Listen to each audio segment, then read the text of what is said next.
Still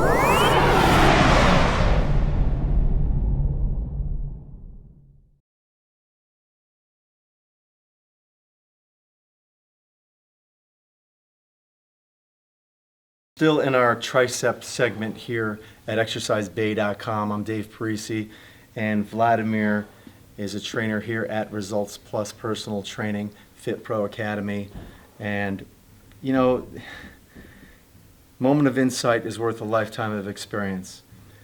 This is an exercise you see in aerobic classes, in group settings, at the gym, at the fitness center, because it's based on a sensation. You feel that in your triceps, Vlad? Yep. No, How do you? no, it's all over the over. Okay. How do your shoulders feel? Not good. Not good. Okay, so we're going to go through this motion. He's been doing it. He's on his bike 100 reps right now. So we're going to switch this dumbbell real quick. We're going to go down to a 12 rep, a 12-pound dumbbell. Continue. What's the weakest position in the glenohumeral joint? Externally rotated. Overhead, it's its weakest position. Okay, so stop right there. Externally rotated 100%. Overhead. What kind of joint is the elbow joint? It's a fixed joint. It's a hinge like your car door. Let me ask you something. If I rolled down the window on your car door and rocked back and forth on your door, you'd probably be pretty pissed off at me because I'm ruining the hinges of your car. If I go up to your car door, open it, and slam it, you'd say, don't slam it so much. It's okay. The hinge was supposed to work that way. Well, the hinges are not supposed to work this way. This is a fixed joint, and you're putting it into a predictable outcome. By connecting your hands together, you're now telling the elbow what to do. It's not moving freely through a range of motion, which would be here. That is Vladimir's free range of motion. Don't ever connect your hands, just go through that motion. We're not going to do an overhead tricep extension in this position. This is very safe. Once I put load, it changes. That's biomechanics. Biomechanics and kinesiology, we're going to have a section on that. Biomechanics is basically the relationship of when force enters the body and how it associates with the body underneath the skin where the tendons, the ligaments, and experience all those internal forces. If we load this, just do one hand. Okay, you're going to see gravity in opposition that's basically going to do this. It's just going to pull him down this way.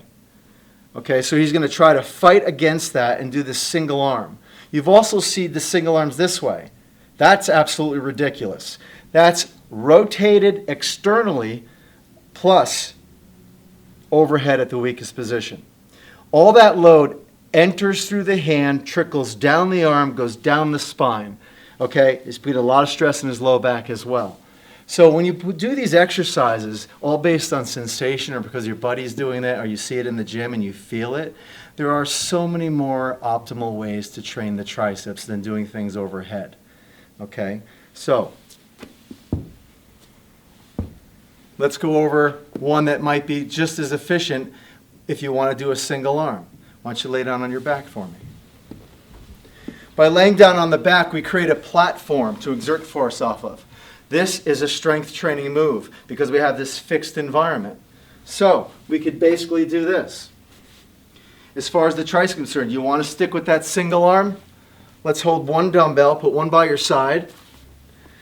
Okay, now his arm is straight out in front of him. He's on a horizontal plane relative to the body, not the world.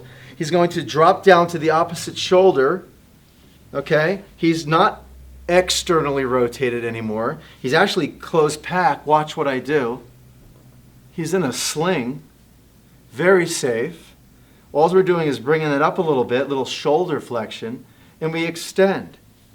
Now, does his shoulder have the congruency to hold that position, go through the position, to make sure that the dumbbell, freeze, and the humerus are in the same plane? Cody, come on over here. On this side, facing. We don't want this to fall. This is what you see. You start to fatigue. He's going through the range of motion, and his arm starts to fall out. That's why people do this. They grab their arm because they know it's going to fall out. You're laughing right now because you do this. You extend up. Your arm starts to fall. You take your other arm and you hold it. There's a reason for that. We got to think about this analytically. Okay, there's a reason why we're holding the arm. So think about these exercises. This is okay, it's safe. This is a little more because we're externally rotating. Not as safe. Okay, nothing wrong with it. Didn't say don't do it. 10 times better than putting your arm over your head.